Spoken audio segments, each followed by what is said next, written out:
Day 9, Prayer. I've prayed a fair bit in my life. Sometimes it was a absolute crying out in desperation for help or some sense of peace in my chaos. I've prayed out loud, in silence, on my knees, at the altar in church, at home, standing in the shower, laying in bed, in a group, and many, many times alone. I've cried, yelled, whispered, prayed in tongues, talked in nonsensical circles, and had times when things seemed so difficult I couldn't form any words at all. A few times I recall attempting to pray, but the presence of God became so heavy that I knew it was a moment too holy for my words. Then I wept. I say all that to encourage you that there is no perfect formula for prayer. God simply desires to have relationship with you, to be a part of your day, to be with you. When you love someone, you just want to be with them. You think of them throughout the day and wonder how they are and what they're doing. In many homes and churches, this kind of wonderful intimacy with God is either non-existent or it has been diluted or reduced to just another religious thing we must do to somehow please God. I believe it's a love problem. I recall a time in the late 60s and early 70s when the peace sign and love logo were everywhere. Posters, t-shirts, tie-dyed and liquid embroidery. Somewhere in all of that, there was a deep desire for connection, for peace, and for love.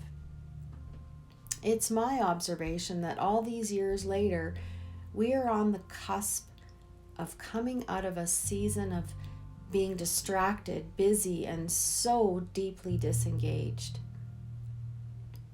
Many with family issues, health problems, anxiety, depression, and loneliness at epidemic levels, not yet sensing that this change is coming.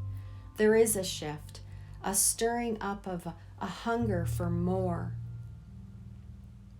It's my observation that since the 70s, we evolved into a people focused on existing and overcoming rather than embracing the wholeness of the life God has for us. We're busy doing rather than being. We are clearly missing something, and many of us have started yearning for that missing piece. I believe the key ingredient is a relationship or interaction with the Holy Spirit, and prayer or communication is of primary importance in any relationship. In Mark 4, starting at 32, we see how Jesus himself went to the garden to pray. He talked to his Father because he was deeply distressed and troubled. He said, "My soul is overwhelmed with sorrow to the point of death." If Jesus himself needed to communicate with God, how much more could we benefit from spending time and sharing our life with him? Prayer is an expression of our love.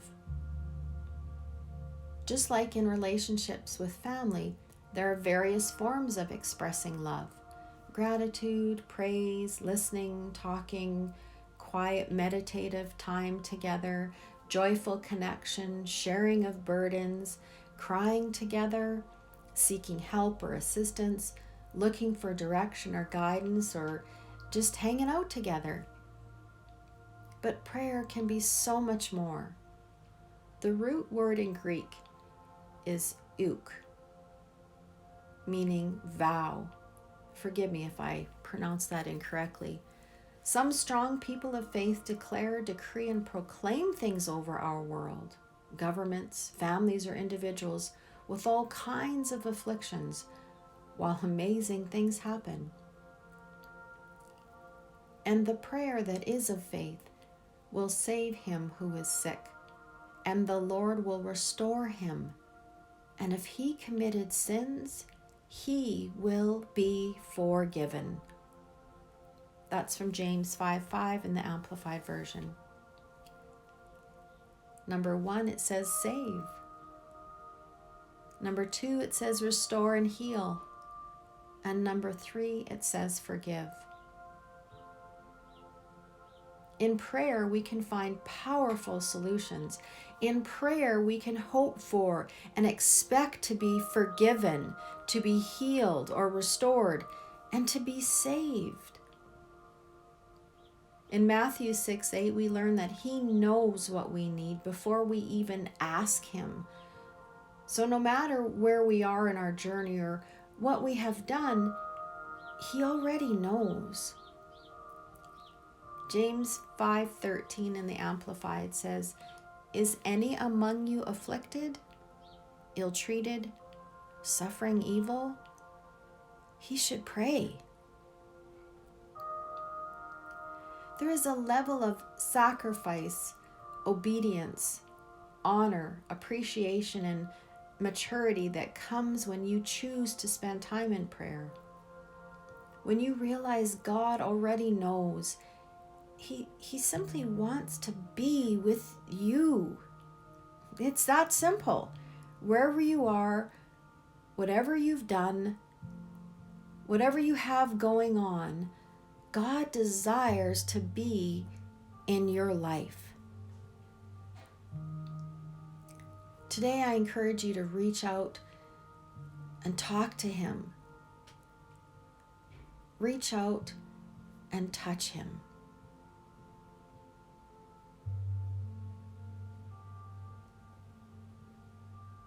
Take a few moments now and pray. Just rest your soul and your spirit, your mind and your heart in him and let go. Just talk and just listen. God bless you.